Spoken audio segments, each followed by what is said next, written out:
गर्मी में power cut के झटके से लोग परेशान हैं। ऐसे में सरकार का क्या है बिजली संकट के समाधान का फॉर्मूला, इस पर आगे बात करेंगे। बात उस वैक्सीन की भी होगी जो कोरोना के विरुद्ध जीवन रक्षक साबित हुई है। बताएंगे वायरस के हमले से रोज दुनिया में कितनी जानें बच रही हैं और छोटे बच्चों को कब से लगने जा रहा है सुरक्षा का टीका। साथ ही बात होगी लाउडस्पीकर मुक्त उत्तर प्रदेश की। बताएंगे शोर के खिलाफ यूपी ने कैसे छेड़ दिया है जन आंदोलन और किस तरह धार्मिक स्थलों से लोग खुद ही उतारे हैं लाउडस्पीकर।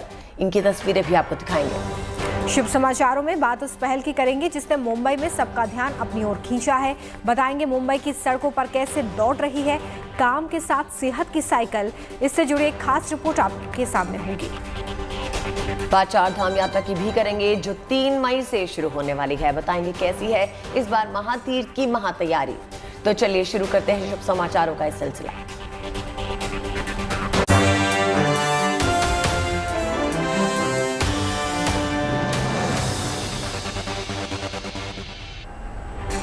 शुभ समाचारों की शुरुआत करते हैं आज हो रहे शनिदेव के राशि परिवर्तन की खबर से। साल 2022 में शनि का ये राशि परिवर्तन बेहद अहम है। शनि मकर राशि को छोड़कर कुंभ राशि में प्रवेश करने जा रहे हैं जो शनि की प्रिय राशि है। पूरे 30 साल बाद ऐसा होगा। ग्रहों का ये परिवर्तन देश और दुनिया में बड़े बदलाव के संकेत भी दे रहा है। महामारी, युद्ध और इकोनॉमिक क्राइसिस के बीच में दुनिया के लिए ग्रहों का ये फेरबदल कैसा होने वाला है, ये एक बड़ा सवाल है। माना यह जा रहा है कि देश और दुनिया की ही नहीं बल्कि परिवर्तन हम सब के जीवन में बड़े बड़े बदलाव करने वाला है। ज्योतिषाचार्यों का कहना है कि किसी भी तरह की महामारी राहु केतु की वजह से आती है। कहा जाता है राहु शनि की तरह ही है। शनि का प्रभाव राहु पर आता है। महामारी बढ़ेगी या घटेगी इस पर भी शनि प्रभाव डालते हैं।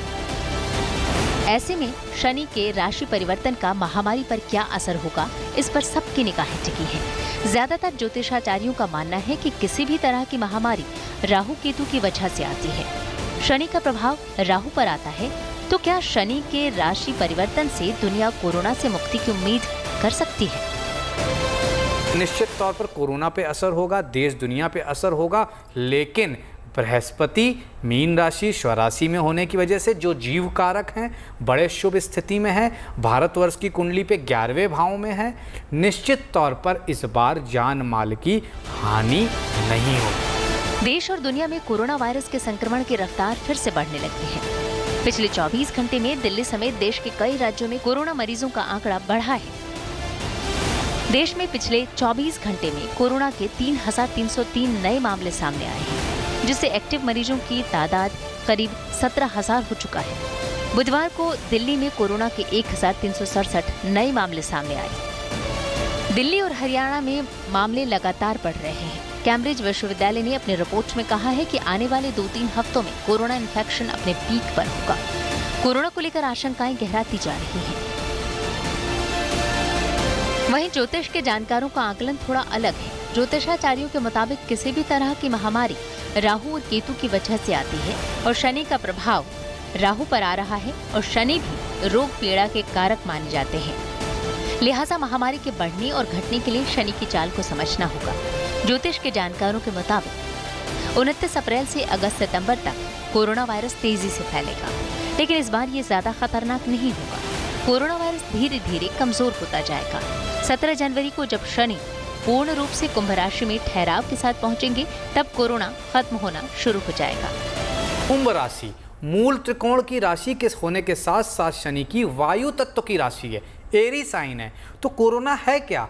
हवा से प्रचार प्रसार करने वाला एक रोग जी। तो निश्चित तौर पर इसका प्रचार प्रसार तब होता है जब ये स्टेबल नहीं होते हैं। तो आप देखेंगे कि 29 अप्रैल से करीब अगस्त सितंबर तक इसका प्रचार प्रसार फिर होगा और थोड़ा परेशान कर सकता है। हालांकि इस बार ये मारक नहीं होगा, ये बात तय है। इसके बाद धीरे धीरे ये सामान्य होता जाएगा और 17 जनवरी जब पूर्ण रूप से कुंभ राशि में मजबूत ठहराव के साथ शनिदेव पहुंचेंगे तब कोरोना लगभग समाप्ति की ओर चलेगा। दुनिया के लिए सबसे बड़ा संकट बन चुका कोरोना वायरस के खात्मे को लेकर कई तरह के दावे किए जा रहे हैं। लिहाजा सावधानी भी जरूरी है। कोरोना को मात देना है तो सोशल डिस्टेंसिंग के साथ मास्क, सैनिटाइजर को भी साथी बनाना होगा ताकि कोरोना महामारी को खत्म किया जा सके। Bureau report, good news today. और अब बड़ी खबर लाउडस्पीकर को लेकर, जिसके खिलाफ उत्तर प्रदेश में महाअभियान चल रहा है। अब तक यूपी में धार्मिक स्थलों से 21,963 लाउडस्पीकर उतरवाए गए हैं। हर जिले में सभी धार्मिक स्थलों से लोग खुद ही लाउडस्पीकर हटाने में लगे हैं। ये अभियान को हर तबके का भरपूर सहयोग मिल रहा है। इस बीच खबर ये भी है कि तमाम शहरों में मुस्लिम धर्म गुरुओं ने फैसला लिया है कि आज अलविदा की नमाज मस्जिद में ही पढ़ी जाएगी।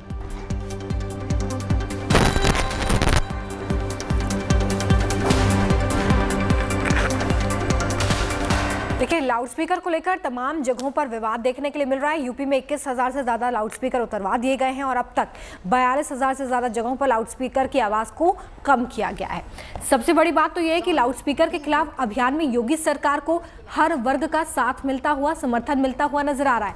रामपुर से इस वक्त की बड़ी खबर यह है कि इस बार जामा मस्जिद के मौलवी ने सभी नमाज मस्जिद में ही पढ़ने के लिए कहा है। योगी सरकार के आदेश के बाद शासन और मुस्लिम धर्म गुरुओं के बीच में बातचीत के बाद ये फैसला किया गया है कि इस बार सड़कों पर नमाज नहीं पढ़ी जाएगी। बड़ी खबर इस वक्त। हमारी जामा मस्जिद इंतज़ामिया कमेटी की मुलाकात भी हुई है, सीओ साहब से, कोतवाल साहब से, सिटी मजिस्ट्रेट साहब से। तो यही तय पाया गया और ख़ासकर हमारे जो शहर के और ज़िले के सबसे बड़े हैं हज़रत क़िबला काजी साहब हज़रत सैयद खुशनूर मियाँ साहब, उन्होंने भी यही फ़ैसला किया है कि अब अलविदा की नमाज जो है और ईद की नमाज वो ईदगाह के अंदर ही होगी, जामे मस्जिद के अंदर ही होगी, सड़कों के ऊपर नहीं होगी। उत्तर प्रदेश के ADG law and order Prashant Kumar ने यूपी में लाउडस्पीकर और अलविदा नमाज की तैयारियों पे क्या कुछ कहा, आपको सुनाते हैं।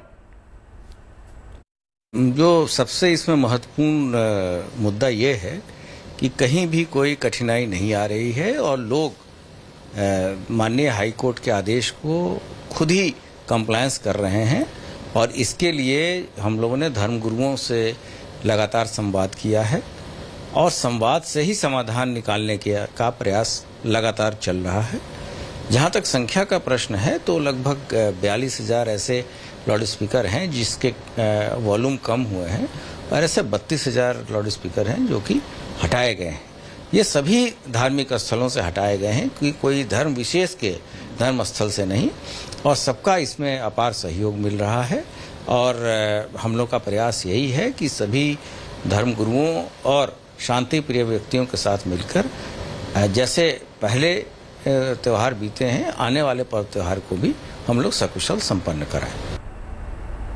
तो देखिए, लाउडस्पीकर की ये कार्रवाई जिसमें वॉल्यूम कम किए जा रहे हैं, लाउडस्पीकर उतरवाए जा रहे हैं, खुद लोग उतार रहे हैं, हर वर्ग का साथ मिलता नजर आ रहा है और ये बताता है कि हर वर्ग कैसे इस वक्त सामाजिक सौहार्द को कायम रखने में अपनी भूमिका निभाता नजर आ रहा है। बिल्कुल ठीक कह रहे हो। इस मुहिम को जो सराहना मिल रही है और जिस तरह से सभी इसका पालन करने को उतारू है, जिस तरह से नमाजों से लाउडस्पीकर हटा दिए गए हैं, उसे देखकर वाकई लगता है कि अब जो भारत का फ्यूचर है वो ब्राइट है। कोरोना की टेंशन फिर से बढ़ने लगी है क्योंकि कोरोना फिलहाल आंकड़े जरूर पेश कर रहा है कि लगातार इससे लोग संक्रमित हो रहे हैं, लेकिन इससे पहले आंकड़े थमे हुए थे।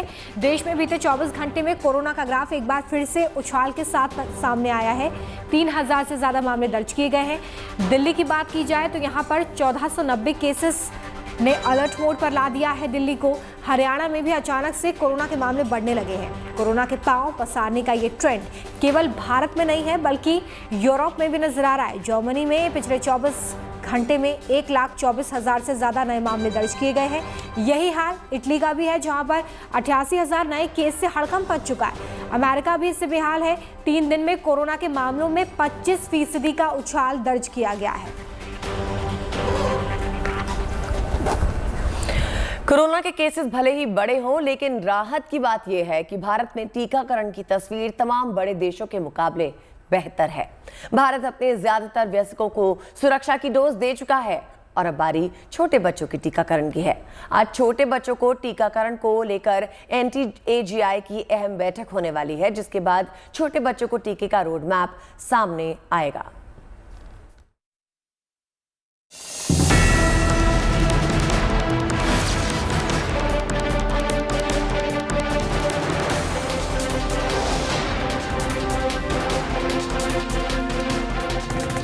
देश में कोरोना के मामले एक बार फिर से बढ़ने लगे हैं। 12 से ज्यादा राज्य इसकी चपेट में आ गए हैं। देश की लगभग 85% आबादी को वैक्सीन का सुरक्षा कवच मिल चुका है, फिर भी कोरोना की रफ्तार एक बार फिर से बढ़ने लगी है। तेजी से बढ़ते कोरोना केसों के बीच वैक्सीन की दूसरी डोज और बूस्टर डोज के बीच गैप को कम करके 6 महीने करने की बात चलने लगी है। फिलहाल कोरोना की दूसरी डोज के 9 महीने बाद ही बूस्टर डोज लगवाई जा सकती है। इसके साथ ही 5 से 12 साल के बच्चों को वैक्सीन लगाने की चर्चा भी जोरों पर है। इसके लिए national immunisation technical advisory group यानी NTAGI की आज बैठक होनी है। इस बैठक में एडवाइजरी ग्रुप दूसरी डोज और बूस्टर डोज के बीच समय को कम करने की सिफारिश कर सकता है।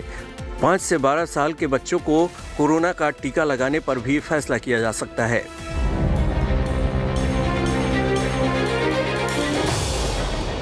ICMR और कई इंटरनेशनल रिसर्च इंस्टीट्यूशन ने सुझाव दिया है कि कोरोना वैक्सीन की दोनों डोज लेने के 6 महीने बाद एंटीबॉडी का लेवल कम हो जाता है। ऐसे में बूस्टर डोज देकर इम्यून रिस्पांस को बढ़ाया जा सकता है। अभी 18 साल की उम्र से ऊपर के लोगों को कोरोना वैक्सीन की दूसरी डोज के 9 महीने बाद बूस्टर डोज लगवाने की मंजूरी है। दूसरी तरफ भारत के औषधि महानियंत्रक यानी DCGI ने 5 से 12 साल के बच्चों के लिए बायोलॉजिकल ई के टीके कोर्बेवैक्स और 6 से 12 साल के बच्चों के लिए भारत बायोटेक के कोवैक्सिन टीके के आपात इस्तेमाल की मंजूरी दे दी है। फिलहाल 16 मार्च से 12 से 14 साल के बच्चों को कोर्बेवैक्स वैक्सीन लगाई जा रही है। प्रधानमंत्री नरेंद्र मोदी ने भी राज्यों के मुख्यमंत्रियों के साथ बातचीत में कहा था कि सरकार की प्राथमिकता जल्द से जल्द सभी पात्र बच्चों को टीकाकरण करने की है, जिसके लिए स्कूलों में विशेष अभियान चलाए जाएंगे। अब ऐसे में नजर आज NTAGI की होने वाली बैठक पर है, क्योंकि अगर NTAGI दूसरी डोज और बूस्टर डोज के 9 से 6 महीने करने और 5 से 12 साल के बच्चों को टीका देने के फैसले को हरी झंडी दिखाता है, तो केंद्र सरकार यह निर्णय लेगी कि वैक्सीनेशन के इस अभियान की कब से शुरुआत हो। Bureau report, good news today. और आइए बात उस संकट की जिसने गर्मी में लोगों की आफत बढ़ा रखी है। कोयले के संकट के बीच कई राज्य पावर कट से जूझ रहे हैं। जम्मू कश्मीर से लेकर आंध्र प्रदेश तक उपभोक्ताओं को 2 घंटे से 8 घंटे तक बिजली कटौती का सामना करना पड़ रहा है। पावर कट से कारखाने सबसे ज्यादा प्रभावित हैं। देश में मार्च में रिकॉर्ड गर्मी के बाद अप्रैल में गर्मी सारे रिकॉर्ड तोड़ रही है, लिहाजा बिजली की मांग अपने उच्चतम स्तर पर है। कोयले की कमी को लेकर दिल्ली के ऊर्जा मंत्री सत्येंद्र जैन ने केंद्र को एक लेटर लिखा। इस लेटर में सरकार से यह अनुरोध किया गया है कि केंद्र सरकार बिजली संयंत्रों को कोयला मुहैया कराए।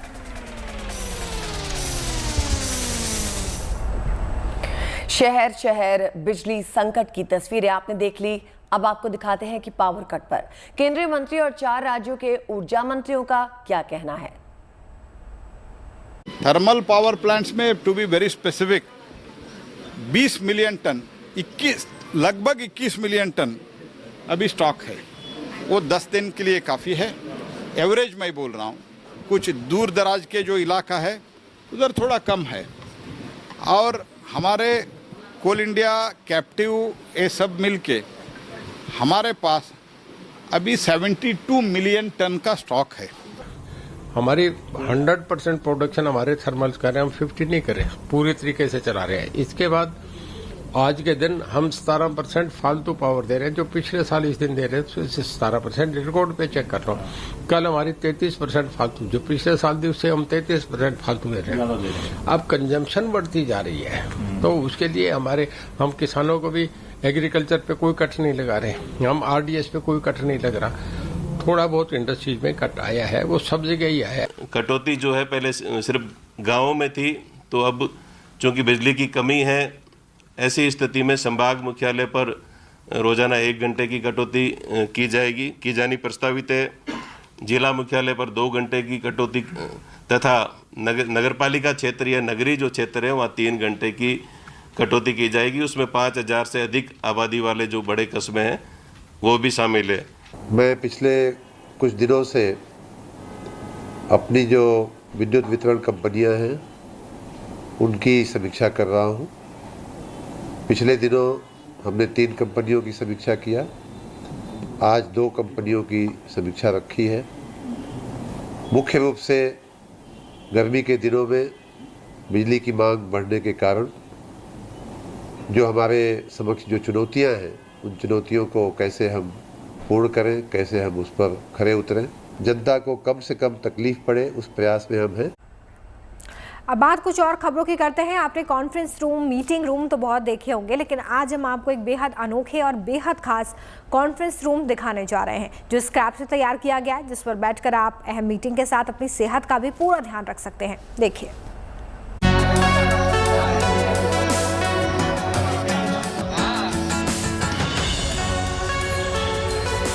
कहते हैं आवश्यकता ही आविष्कार की जननी है।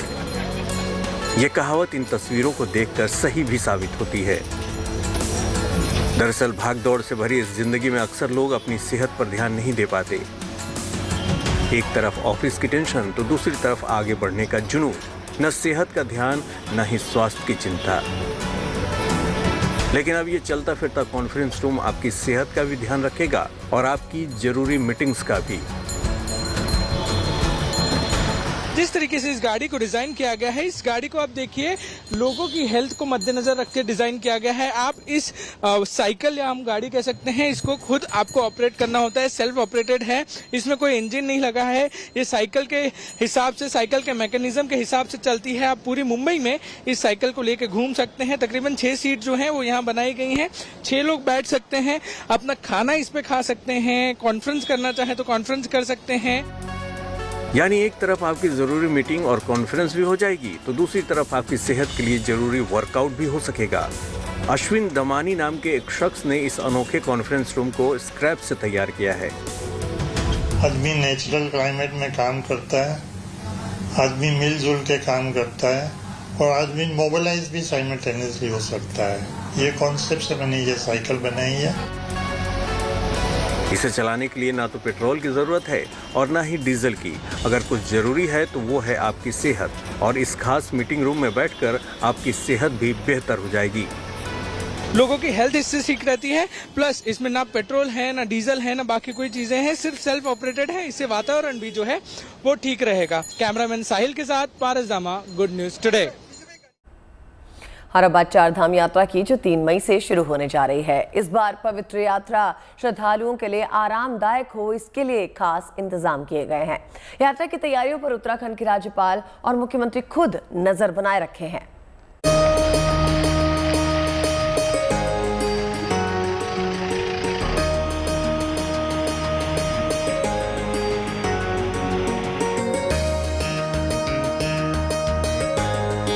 भक्तों का इंतजार अब खत्म होने वाला है, क्योंकि अक्षय तृतीया के दिन से चार धाम यात्रा की शुरुआत होने जा रही है।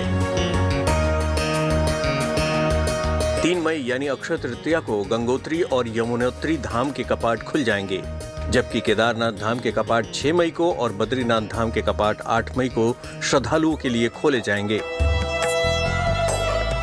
उत्तराखंड सरकार का पूरा अमला चार धाम की यात्रा के सफल आयोजन के लिए दिन रात एक कर रहा है। मुख्यमंत्री धामी खुद चार धाम यात्रा की तैयारियों की समीक्षा कर रहे हैं। राज्यपाल ने भी अधिकारियों के साथ बैठक कर चार धाम यात्रा की तैयारियों का जायजा लिया। राजभवन देहरादून के अंदर में एक मीटिंग की गई, जिसके अंदर में चार धाम की तैयारियों की समीक्षा की गई। चार धाम की यात्रा के लिए बहुत बारीकी से प्लानिंग की गई है। हर एक पहलू पर, चाहे वो ट्रैफिक, गाड़ी, रहने का, जहाँ किस प्रकार से कोई आपदा या कॉन्टीजेंसी के टाइम पर किया जाना चाहिए, फूड के बारे में, ट्रांसपोर्ट, जहाँ सहूलतें हैं उनके बारे में पूरा डिटेल बताया गया, और उन श्रद्धालुओं की सुविधा और सुरक्षा के बारे में बहुत गहराई से बात की गई। उत्तराखंड सरकार की पूरी कोशिश है कि जो भी श्रद्धालु चार धाम की यात्रा पर आए उन्हें किसी भी प्रकार का कष्ट न हो, वो यात्रा का पूरा आनंद ले। ये जो चार धाम की यात्रा है, ये पूरे उत्तराखंड, पूरे प्रदेश, पूरे परिवार के लिए एक मौका है इस पर्व में और इस यात्रा में हिस्सा लेने का। जो सेल्फ हेल्प ग्रुप हैं, जो लोकल प्रोड्यूस हैं, उनको किस प्रकार से मार्केट किया जाए। इसके अलावा जितने भी होटल हैं, जो भी सेवा कर्मी हैं, और जिस प्रकार जो पुलिस या एडमिनिस्ट्रेटर के लोग हैं, उनका व्यवहार किस प्रकार होना चाहिए, क्योंकि ये जो मौका है, ये भव्य मौका है, दिव्य मौका है, और हम सब के लिए बहुत इम्पॉर्टेंट है कि हरेक यात्री, हरेक श्रद्धालु अपने इस यात्रा का लुत्फ उठाए और अपनी आस्था का आनंद उठाए। उत्तराखंड के लोग भी चारधाम यात्रा का बेसब्री से इंतजार करते हैं ताकि उनकी कमाई हो सके, क्योंकि उनका व्यापार ही उन श्रद्धालुओं पर टिका है जो उत्तराखंड की यात्रा पर आते हैं। होटल से लेकर घोड़ा खच्चर वाले तक के व्यापार का जरिया पूरी तरह से पर्यटन पर टिका है, इसलिए यहाँ के लोग भी श्रद्धालुओं का बेसब्री से इंतजार कर रहे हैं। जितनी भी हमारी ओर से स्थानीय तौर पर जो तैयारियां होनी थी, हम लोग काफ़ी लंबे समय से लगे हुए हैं और हमारी कोशिश ये रहेगी कि जितने भी तीर्थ यात्री बाहर से यहाँ पर जो है दर्शन करने आते हैं, हमारी एक नैतिक जिम्मेदारी रहेगी कि उनको किसी भी प्रकार की समस्या का सामना न करना पड़े। और ये बात मैं आपके माध्यम से भी सभी को कहना चाहूँगा कि आप अपने स्तर पर जो भी कोई मेहमान यहाँ पर हम दर्शन करने आते हैं, क्योंकि हमारे यहाँ बोला जाता है कि अतिथि देवो भव, तो आप इस चीज़ का जो ये स्लोगन है आप इस चीज़ को अमल करें और जो भी तीर्थ यात्री दर्शन करने आते हैं उनका विशेष रूप से आप अपने स्तर पर ध्यान रखें। गंगोत्री नेशनल हाईवे और यमुनोत्री नेशनल हाईवे में इन दिनों ऑल वेदर रोड का काम चल रहा है, जो करीब करीब पूरा होने वाला है। भक्तों की सुरक्षा के लिए पुलिस प्रशासन भी हर तरह की तैयारियों को अंतिम रूप देने में लगे हैं। वहीं कोविड के फिर से बढ़ते मामलों को लेकर भी खास योजना बनाई जा रही है। प्रशासन का कहना है कि यात्रियों को कोविड गाइडलाइंस का पालन करना ही होगा। कोविड को के दृष्टिगत भी जो कोविड अप्रोप्रिएट बिहेवियर है वही पालन करने की सभी यात्रियों को और यहाँ के नागरिकों को हिदायत रहेगी। और साथ में स्वास्थ्य विभाग को भी अलर्ट किया गया है कि वे कोविड संबंधित व्यवस्थाएं भी अपनी दुरुस्त कर लें, ताकि यदि कोई आपातकालीन स्थिति उत्पन्न होती है तो उससे निपटा जा सके। यात्रा के दौरान आपदा प्रबंधन टीम को भी तैयार रहने को कहा गया है। साथ ही यात्रा के दौरान मोबाइल ऐप, ड्रोन और आर्टिफिशियल इंटेलिजेंस के माध्यम से यात्रियों को सुविधाएं देने की कोशिश की जा रही है। देहरादून से दिलीप सिंह राठौर और उत्तरकाशी से ओंकार बहुगुणा के साथ bureau report, good news today. शुभ समाचारों में अब वक्त हो चला है इंस्टा स्टोरीज का, डालिए एक नजर। बेबी, आपका बर्थडे आने वाला है ना, बताओ आपको क्या गिफ्ट दूं? आप इसी तरह मुझसे प्यार से बात किया करो और मेरी थोड़ी सी रिस्पेक्ट कर लिया करो। और मुझे क्या चाहिए? नहीं, मैं तो गिफ्ट ही दूंगी। गर्लफ्रेंड तो कमजोर लोगों की होती है, बहादुर लोग तो शादी करके खतरों से खेलते हैं।